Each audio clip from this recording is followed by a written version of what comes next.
Gli effetti collaterali della diffusione del coronavirus stanno provocando reazioni spesso decisamente imprevedibili, come il furto denunciato nella notte ai carabinieri di Thiene, subito da una badante 31enne.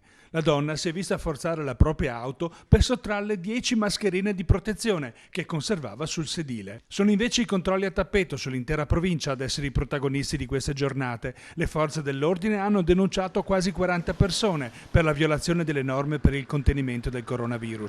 7 persone denunciate su 136 controllate è il bilancio del controllo effettuato dalla Polizia Locale di Vicenza. Fermati 93 veicoli, 30 invece sono quelli controllati dagli agenti della Questura, che invece non hanno rilevato infrazioni.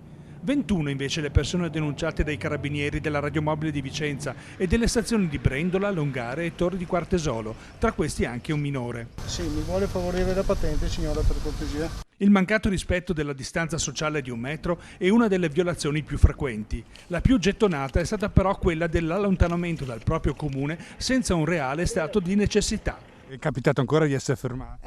No, è la prima volta. No, la prima volta perché sono 4 giorni che sono a casa. Sì, per dare da mangiare al gatto.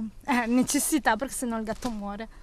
Perché mia figlia ha mal di denti e sono andato a prendere le medicine. Quindi è una cosa assolutamente legittima. Certo. Spesso molto fantasiose le giustificazioni di chi è stato colto in fallo molto lontano dalla propria abitazione, come la necessità di andare a cogliere gli asparagi nei propri terreni o l'andare a controllare gli orari del treno, oppure il portare a spasso il cane o l'acquisto di giornali, sigarette, alcolici e anche droga. Immancabile la visita all'amorosa lontana. Spiegazioni anche abbastanza leggere, no? Ah sì.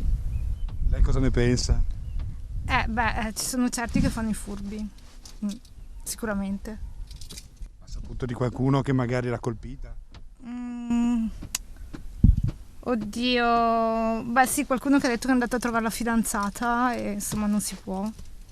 Oppure quelli che sono andati giù nel sud e insomma anche quello, cioè da criminale.